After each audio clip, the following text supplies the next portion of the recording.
Hello there, audience. This is today's vlog I'm going to do.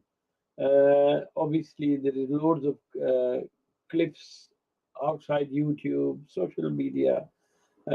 Clips are getting viral everywhere.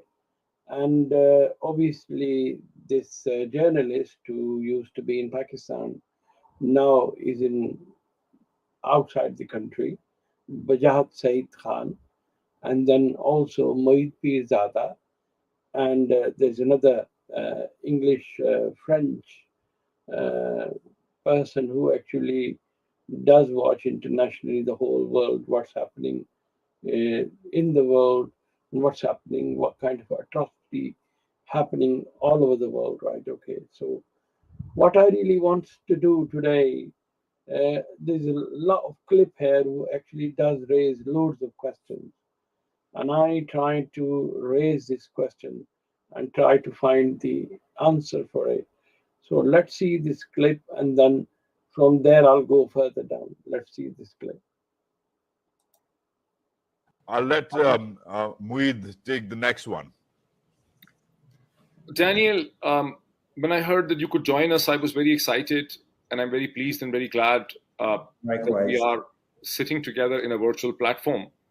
And I must thank you on behalf of the Pakistani media and Pakistani people for today and even in the past, the way Reporter Sans Frontier has stood up like no other organization internationally has stood up so consistently and with such principled voice for the freedom of expression in Pakistan. But I also wanted to, bring into your knowledge. I want to basically provoke you into thinking in this, that how there is a sort of a regime in Pakistan. I mean, it's not a hidden thing. Just like we have heard of a Vichy regime in France, which the Nazis has implanted.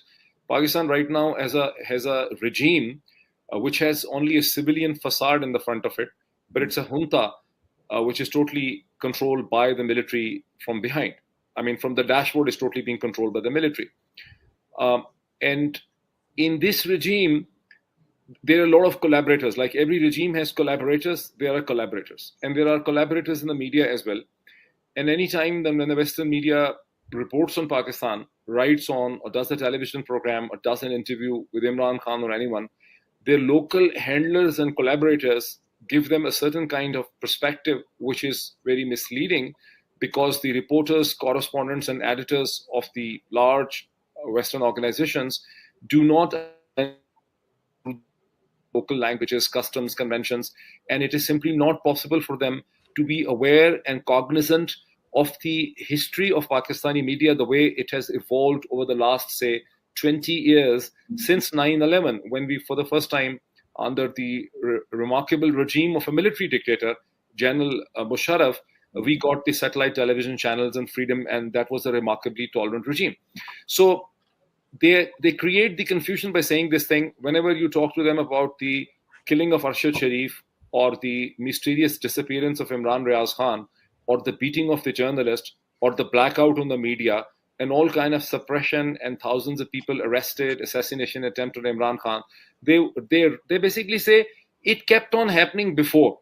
What I want to basically ask you is to reach out to your own colleagues in the international organizations and make them realize what is happening in Pakistan has never happened since 1977-79, when we had a brutal martial law of General Ziaul Haq, in which a total blackout and suppression was placed, journalists were flogged, political workers were lashed publicly, and a court was used, even then a Supreme Court was used, to judicially murder the most popular politician and the former prime minister.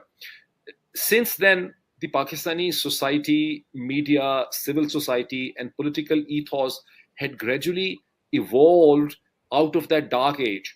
And I, Wajahat, and many others never expected that things like Shahid Arshad Sharif's murder, the way Imran Riaz Khan disappears, the way Ayaz, what is his full name? Ayaz's name, Wajahat? I'm sorry, who are you referring to? Ayaz, the columnist. Ayaz Amir. Ayaz Amir Saab, I'm sorry. The way Ayaz Amir, a very respected, senior columnist, was actually assaulted and beaten, and so many others, Jamil Farooqi was, hung upside down, was stripped naked, and cases have been registered, of anti-state treason, terrorism against the journalists. And now we hear that they have prepared a list of 500 Pakistani expats that, of course, includes people like me and Wajahat and the others, and they want to basically persecute them within Pakistan. I am already facing lots of notices and criminal cases against me in Pakistan for being anti-state. These things have not happened before, but every time when I see a Reuters story, a BBC story, a CNN, a New York Times story, I see a paragraph that basically mentions these things have been happening before. I want to basically reach out. I want you to help us to reach out to international organizations to explain to them that this is grotesque. These are mere collaborators of the Vichy regime. They are lying. They're misleading the international media. Right. As you see the question, a very interesting question. As Moeed Pirzada is explaining how People's Party government, Noon League government, even Tehreek-e-Insaf government, but somehow you will always see invisible hand who actually doing all this maneuvering. And when they're doing all this maneuvering, there is no question asked. As you guys are witness to that, especially Khan Saab attempt of murder, and cannot really name anybody because they don't really write the FIR. Endless things happening there. You're all privy to it. So it does really raise question, and that is really a big worrying sign, as in my mind, the questions are being raised and asked somebody who actually does deal with the international affairs, and they have a watch over things like this. Let's see what is his reaction on this. I'm bringing that little part shortly. Have a look. What is his reaction? I think there are two areas where we can fight. Press freedom and democracy are a fight.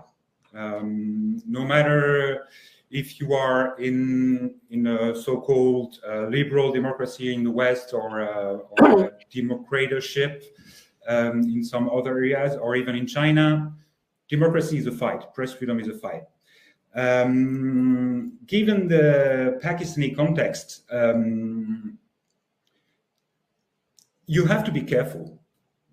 Every day we deal with journalists who come to me and say, my house have been searched last night, or people from abroad would tell me their family have received a visit from the military. This is always the case. So caution is the first thing.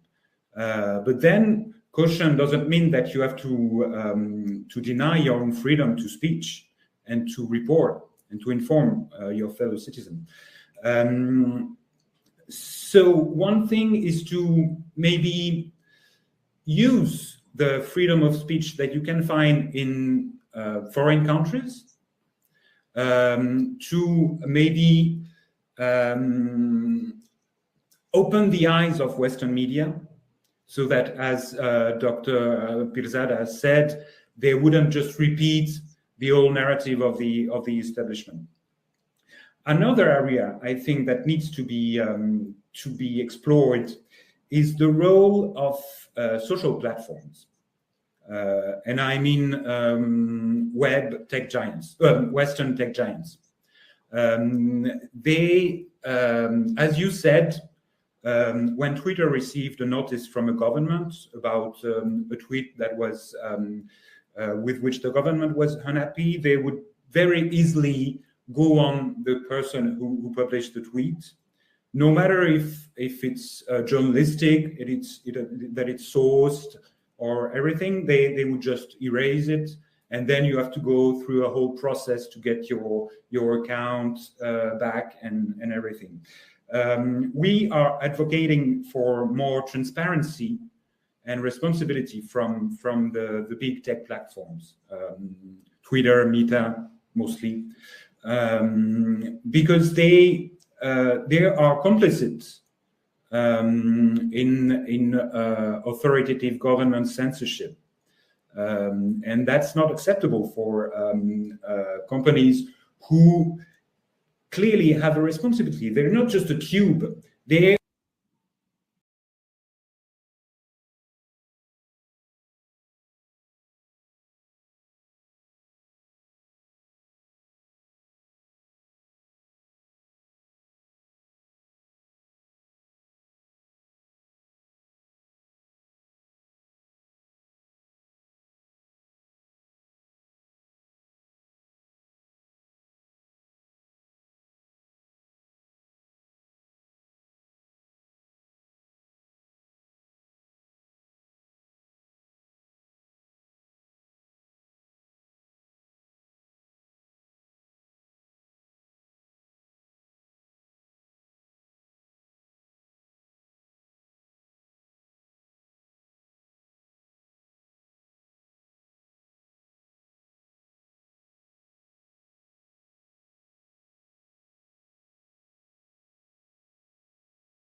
of impunity for crimes committed against journalists. Meaning there's been no legal recourse, follow-up, there's been no legal solution or resolution of who committed the crime. That's ridiculous. And brings me to your point earlier, Daniel, if I may interject real quickly. You said that the military footprint is heavier than ever. Mm-hmm. And if that is the case, then I want you to take your crystal ball out and predict for me what direction the country seems to be heading in. I mean, you watch the Asia Pacific. You know, this includes Burma, Myanmar. This includes other countries, Afghanistan. I mean, please, pray tell me that we are not heading the way of Afghanistan and Myanmar. But I mean, you're the expert here, but it seems that there's no rolling back. As the doctor was pointing out, media freedom has only been, the space has only been ceded to the military, or since it was conceived in the early 2000s. There hasn't been an upward trajectory since. It's just been a downward, slow downward roll since then. Is that where Pakistan is going? Is Pakistan heading towards what I suspect is a junta-style Myanmar model, or something like maybe the Thai model, which is where the media is under strict control. It's free, it's capitalist, but it's very pro-government because of the king and the military, etc. Where do you think? Give me some examples here of where things are going. Well, we have to be always very careful with comparisons. We have a saying in French, which is comparison is not reason. I don't know if you can translate that. Every country has its own history. I don't think you can compare the situation in Pakistan with the one in Afghanistan. And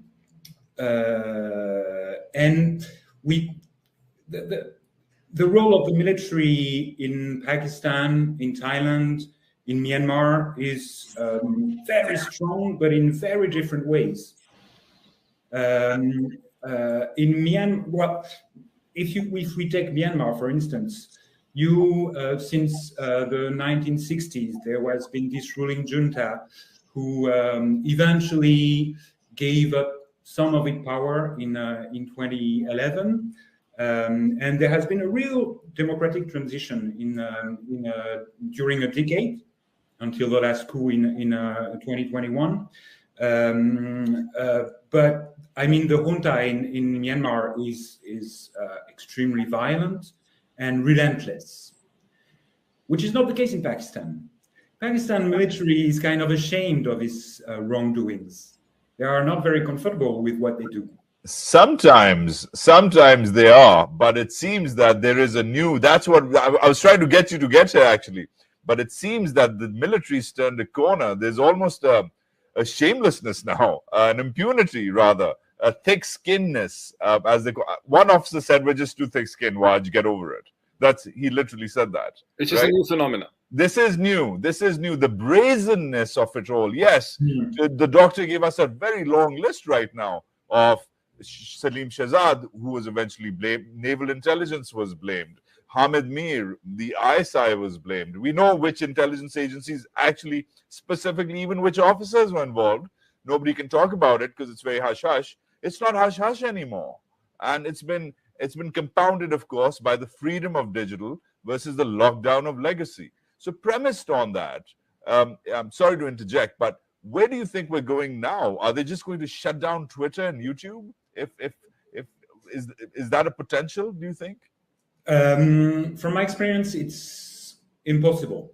It would be an economic suicide. The economy is depending a lot on Facebook at least. That's something that we have similar situations in.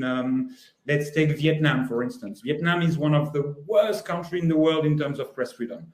It's one of the 3 worst countries in our index this year. But unlike China or North Korea, Facebook cannot be blocked in Vietnam because Vietnamese economy relies a lot on Facebook and Meta. They cannot cut down Facebook, or it would be an economic suicide. So they have many ways to manipulate the algorithms, to censor some posts or things like that. But it's really a cat and mouse game, and independent journalists manage to always be a bit forward before the censorship. So, as I said, press freedom and democracy is a fight. Whenever you are, wherever you are, it's a fight you have to fight. And of course, when you're an independent journalist in China and you have to fight the Department of Propaganda of the Communist Party, it's complicated. It's dangerous. All But you can always try to go around the censorship. It takes a lot of creativity, and you rely a lot on social networks, and that's why I come back to this responsibility we're asking to big tech companies. They really have a responsibility in propagating some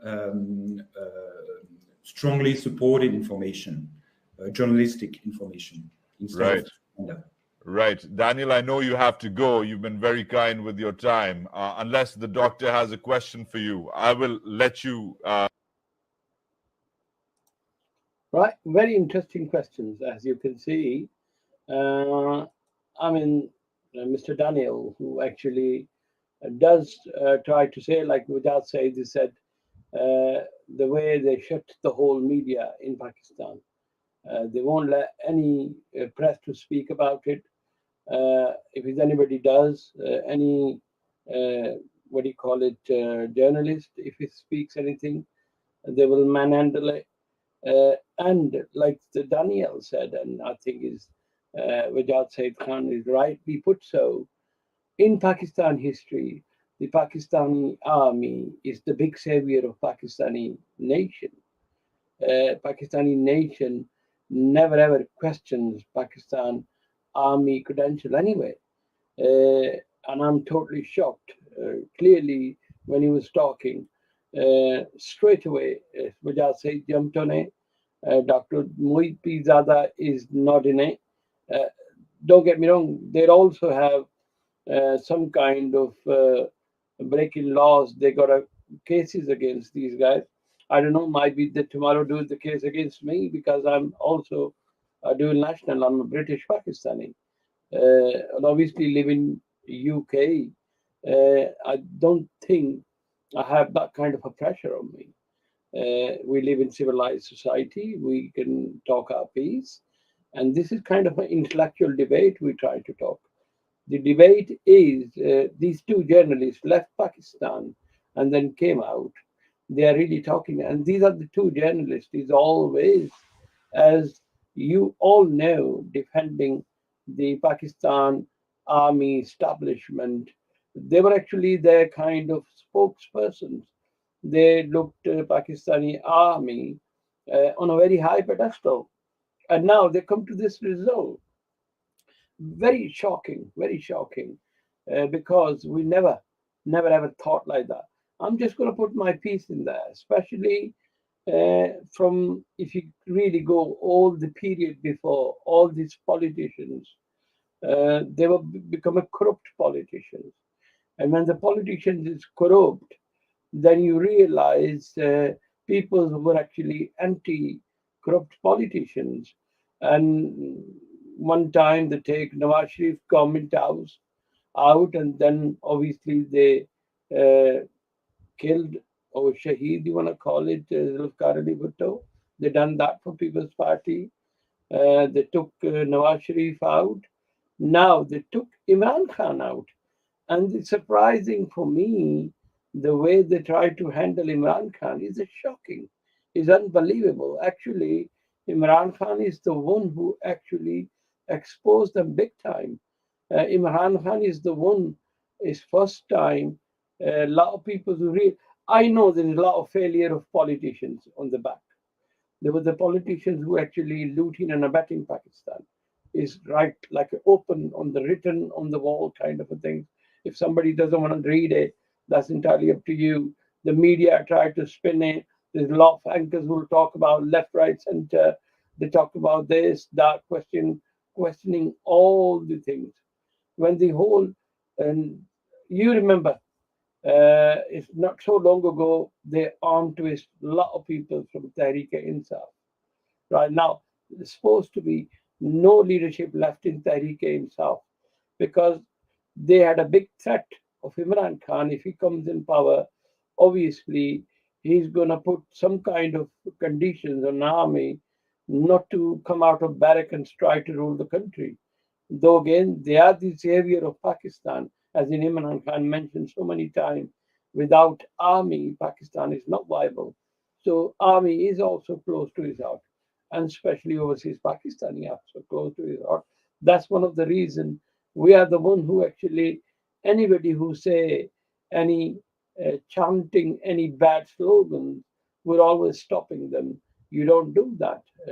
Obviously, Imran Khan party, I'm a PTI UK information secretary.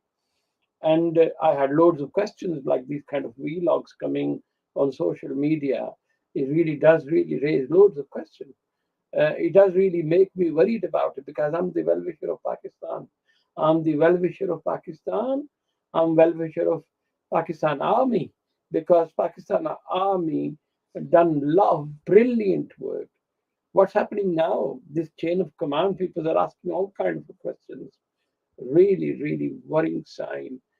To me, the reason I'm putting my piece in there now technically looks like it because the real beneficiary of Pakistan looks like the so-called some of these chain of command peoples. Obviously, they've been exposed now. They don't like anybody who really raise uh, any question on them. They can loot and abet wherever they buy properties left, right, center. General Bajwa, you heard, big time properties. People are swearing on in the street. And how come is Army Journal, who's supposed to be a Pakistan Army Journal, he prefers to live outside the country? And I think all the journals who actually came in as journals, they are actually preferring living outside the country, making properties. It does raise questions.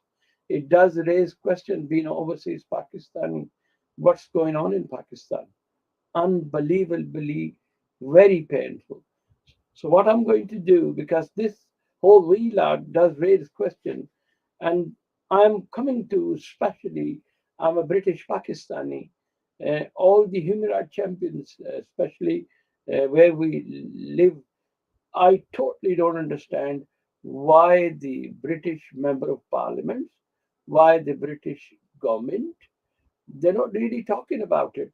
I mean, I find 70 senators from America, they've spoken about it. Human rights, they start talking a little bit about it. Uh, Canadian government's talking about it.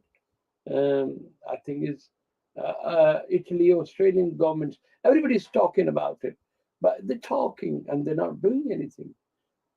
Honestly, it's really big worrying sign for any overseas Pakistani. I'm gonna play this last clip, which is really, I think, it does give the mindset of Mohit Zada and Wajad Said. They are actually well wishers of Pakistan, but they're worried. Let's see this clip and then we'll talk about it. We both of us realize, and you also realize from your comments, that Pakistani military establishment is a reality. In many perverse ways, Pakistan's governance structure cannot run without a strong military. Forget about the external threat. Pakistan's internal system also needs military's help to streamline its various operations, because the country doesn't have any democratic political parties and so on. Having said this thing, I think the Pakistani military establishment is now facing an unprecedented globalization pressure because of YouTube and Twitter and Facebook and Instagram and TikTok. Previously, they were only trying to control and regulate Pakistan's domestic television channels, and they had found out the ways of working through the owners. Now they have newer challenges, and in which they can do many irresponsible things. They are doing irresponsible things. They're frustrated. They're very angry. They need the help of international communities like yourself, like ours, who are sitting outside, Amnesty, HRW. We need to come to a negotiated settlement with them, in which they also learn that some of their things can perhaps be accepted, right? Suppose they say officers should not be named, such and such things should not be said. But they need to come to some sort of framework in which the freedom of expression and dissent is allowed to continue in Pakistan. It is not without dissent that Pakistani people would be able to move towards modernity and into 21st century.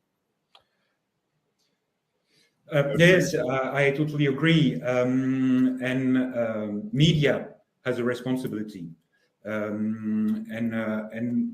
Journalistic information is not just some comments that you would broadcast like that.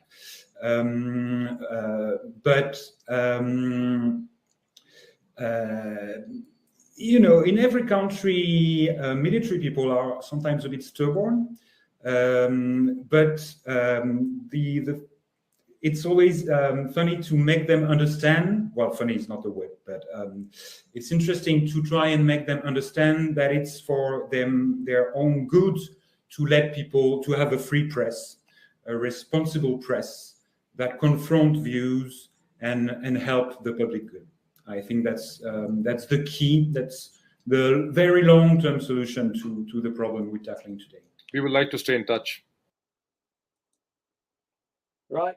As you can see now, I think is, which is I was talking early on, we loved the army because the politicians always failed. I think it's first time we found a politician who really talk about Pakistan, and he's trying to change it, and everybody is actually relating to it. If somebody's trying to make anybody putting dust in our eyes and trying to tell Imran Khan is not the right man, sorry, we're not buying it. It's clearly written on the wall the type of manhandling you guys doing in back home, right?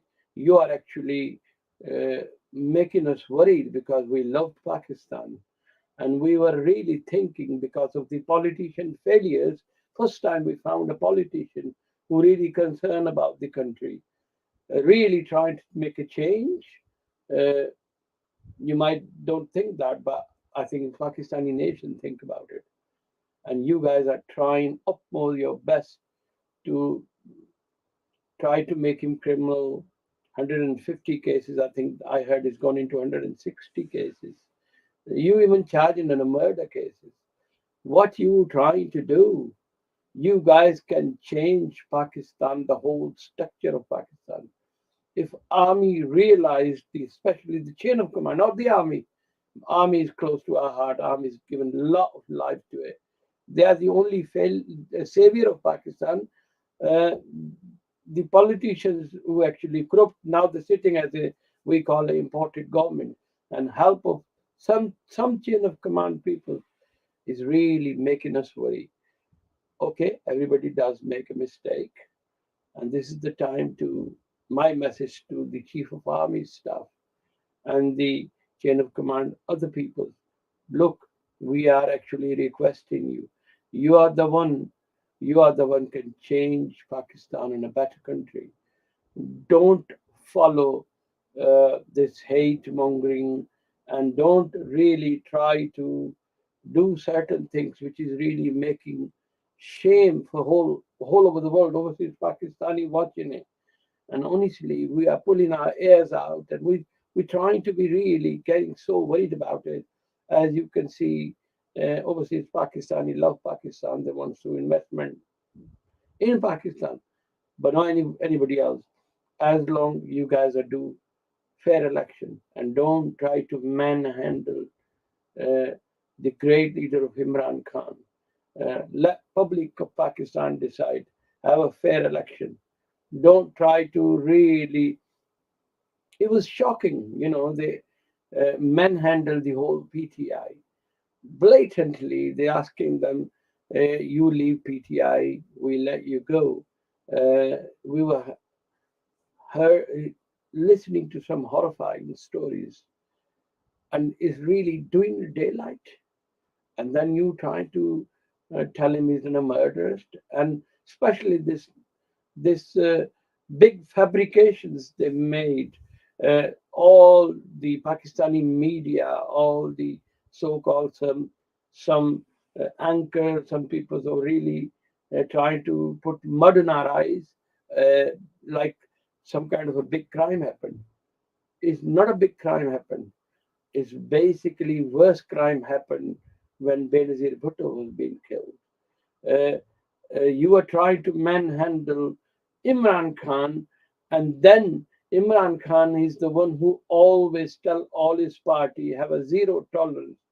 Imran Khan from 25 to 30 years now is never ever encourage any violence in there. And because his political strength is very non-violence activities, which is really sometimes some people to really, I'm non-violent person, and I think the all revolutions are actually uh, make a change when people understand it. You can do your demonstrations in a very peaceful manners. You're not picking gun, or you're not really burning the buildings. Suppose uh, uh, is openly showing there's a lot of people who actually aggravating people. They try to take a mob mentality, everybody know, into that place. Maybe some members of PTI who actually gone into mob mentality. Uh, they probably forgot about it. The angriness is there. And if they did, obviously, as in Imran Khan said, as in whole PTI team said, look, if somebody's done a crime, right? You make sure you punished him. But what is the crime? I'm really shocked, right? What is the crime? I've seen lo- endless crime, okay? You even let in the criminal those who actually gone on the war and they're taking gun against you. These people who actually you are trying to corner them, they came out and they tried to put the protest out, a peaceful protest. Some people who really engaged them and taken uh, inside the Corps Commander House. Corps Commander House, where do you draw the line? I'm really shocked. Corps Commander House is he the God? Corps Commander, yes, we respect every armed forces, we respect all the judges, we respect all anybody who actually doing some jobs. We respect people who in black coat. They are the lawyers, right? We respect them. When they do wrong, we'll talk about them. When they do right, we'll talk about them, right? Anybody who do wrong, we'll talk about them. But where is this law coming in there? Now you're gonna be really make example of them. What did they did? If they burn something which is they shouldn't do, you will try to give them punishment. You try to encourage uh, the military court. The military court you're talking about. Now you're talking about military court. I'm gonna tell you the story. This is my life story. I was thinking of gonna do some vlog. I'm talking about 19. I came in UK 1986. Left Pakistan. That was the Ziaul Haq door, and before that, I remember that military court. I've been arrested. I had 5 lashes in Pakistan because at that time I was part of Pakistan People's Party, uh, uh, well known in Pakistan. I was only 15-year-old when I got 5 lashes, right? So I remember I was in one of the military summary code, uh, and we were sitting like they had loads of other, prisoners are there, and I heard some police officer, I think it's a military officer or police officers or policeman, opened the door. I was actually inside the military court where all the prisoners sitting there. I'm talking about long time ago, I think 1984. It's the I don't know the exact date, but I was actually being arrested by uh, from Yadgare, Pakistan. We were talking about uh, Mr. Zulfikar Ali Bhutto has been hanged, and we were all upset. Like you killed one of the big leader at that time, right? Okay, so we were out about. So I'm telling you about the military court. So what happened? I was inside in like loads of other prisons are there. We call a kadi, and there's one guy I seen the police officer walked in, and he walked in and he looked around, and I seen the police officer point a finger towards me and telling him, right, that's me. And I was really getting confused. Then after that, after 1 hour, they take me front of the, I think it's Major Rathore, who was the military court uh, judge, whatever you want to call it, right? And there was a quite few numbers of people who were standing there, nearly, I think it's about 10. And they called that guy who actually brought by police. I remember who actually didn't even know me and uh, as a witness. So there's 10 people who were standing there. I was standing there. And then he pointed a finger at me. He says, this is the guy. He's tried to blame me. I'm burned something or something like this. And I was shocked because that guy, literally before I got into the court, police officer bring him. After 10 people, he was pointing a finger on me and he looked and not on me. And when we went into the court, right, okay, and then point a finger on me. Then I had a 5 lashes and 6 months prison, right? And I'm already been to quite a few torture cells before that. That's I'm talking about. People's Party time when a lot of people got arrested. I never forgot that. I've been punished by the military regime. But when I came out, when I realized in Pakistan became a too broken, like 1971. When Pakistan is broken, we realize Mr. Zulfikar Ali Bhutto, where we would think is our leader, who is the one who's responsible for to make Pakistan in 2 pieces.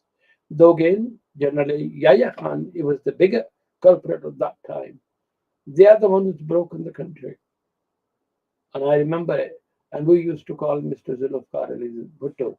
And Mr. Zulfikar Ali Bhutto is the one who actually raised the slogan, "Idhar udhar tum idhar hum," and all the military regime was actually in support of Zulfikar Ali Bhutto, right? Obviously, Pakistan make it 2 pieces, and then we're in Pakistan, and we're always well wishing. Okay, Pakistan is broken in 2 places. Let's get up and build your country.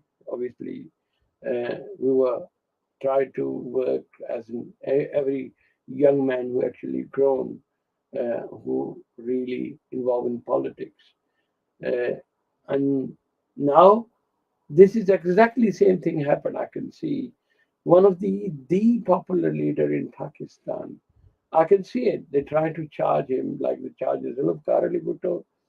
They try to really the way they made Pakistan in two pieces. A big culprit is Zulfikar Ali Bhutto and the General Yahya Khan. But what they try to do, the most popular leader in Pakistan, they 150, 60 cases. They want to call him a murderer. They are really gonna done a big damage in Pakistan. I'm warning them, being overseas Pakistani, you do that, we never look back towards Pakistan. Never. Right? Being overseas Pakistani, I love Pakistan. And I remember when Imran Khan government was there, we are the one who's tried to convince, we still try to convince people to go invest in Pakistan. Roshan digital account. We were convincing big numbers of people to open Roshan digital accounts. We convinced big numbers of members, people who were encouraging people to go invest in Pakistan. There's a big horticulture in Pakistan, like you can invest money, you can invest money in olive, you can invest money in goats and loads of other things. We were trying to convince, we were still trying to do. We're still trying to do when, inshallah, when you guys gonna do the election. In that election, if you have a fair election, if you don't want to break country, if you don't really want to break all human rights violations, I'm really checking. You know, some of these guys are actually the becoming a candidate of war crime, right? And especially when these guys are actually looting and abetting and coming into all the European countries. Though again, we've been British, Pakistani, we are watching them, honestly, because we love Pakistan. But we don't love people who actually loot and abet, regardless whoever it is. Even if it's a part of PTI, even Imran Khan Sahib, if they do anything like that, we go against it. PTI is the only party who actually criticize Khan Sahib if they think anything go wrong. But unfortunately, Khan Sahib, who's actually the savior of country, the people who actually try to manhandle them, I'm telling you, you guys are making a big mistake. When, God forbidden, we living or not, our children's, your guys' children's, they're gonna call you Gaddar Watan, right? They're gonna do that. Now General Bajwa came out. What kind of respect they have? It was shameful. But when you do things like this, wake up, guys, wake up. This is time for you to wake up. Don't manhandle people's. Don't threat women's. Shameless. Women's, you have been torturing women's, you are threatening them. Salute to them, women's who actually in the prison. And no salute to them peoples who actually didn't take punishment. I'm the one who had a 5 lashes, been in prison, torture cells. That's politically when you're active, when you're standing with thought, when you're standing with Nazariya, which is we call, when you're standing, you think you want to do better for your country. Then any regime who try to bulldoze you, try to manhandle you, you stand. The people who didn't stand, they're actually going into Mazi Kudadan. You will see how much these lotes was making different tanzeems and trying to be champion of Pakistan. You guys are disgrace. Anybody who left Pakistan, Imran Khan, just for their own interest, honestly, you guys done a big mistake. Why don't you really stand for it? There are loads of people get punished in there, right? Why can't you take the whole hot weather and everything else? Why can't you? Imran Khan gave you a lot of respect. All the leaders, I'm not naming anybody, all the leaders. Some of people are actually honestly talking, I don't want to use the word talking from somewhere else, right? You guys are shameless people. You know, you're worse than dogs who actually, don't do that. The type of some people's statements, not naming anybody. Look at yourself. If there's anybody see that vlog, especially chain of command people, my request to you guys, chief of army staff and some bigger leader, you can change Pakistan. You can stop doing this, mm, bullying people, making them scared. Honestly, your respect, it will be touching the sky because you're the failure. But unfortunately, you guys are front of your eyes. This imported government try to bulldoze you, try to put a poison between you and PTI, and you guys are really buying it because of a madness. We are the one who's always says the politicians failed us. The military was the one of the savior. But unfortunately, this is not happening. Uh, I'm going on about it. Really, this is what my uh, feeling. I'm really hurt. I love my country. I've been here since 1986. I probably went twice. Uh, and I always, whoever I come across with, I'll try to convince them you want to do something for Pakistan. Believe me, 99% overseas Pakistani who love Pakistan because they're away from the country. They want to do something better for the country. Luckily, we live in civilized societies. We had loads of professionals that can go and do better for Pakistan. We had loads of people. Uh, they were very working, hard working people. They had money to spend in Pakistan. They can pick Pakistan in a big place. You don't need any IMF and anybody else if you really treat Pakistani well. Honestly, this imported government, I can only say shame on you guys. You are not even giving the voting right to us. You know, when your economy is that way, honestly, unbelievable. And we're remembering that. And this message in any overseas Pakistani who listen to this, don't forget these people who didn't give us a voting right. Imran Khan is the only one who was trying utmost best because he realized the only people who can save Pakistan, the overseas Pakistani, obviously he realized we need to have a system in place when overseas Pakistani goes there and invests there. There is no red tapeism, there is no corruption there. We would love to do that. There's loads of people who went invest money on Roshan Digital, God knows wherever it is. Then people are pulling the money out. Believe me, you guys doing a big damage to Pakistan. If you have a fair election, don't do the rigging. Don't try to manhandle Imran Khan.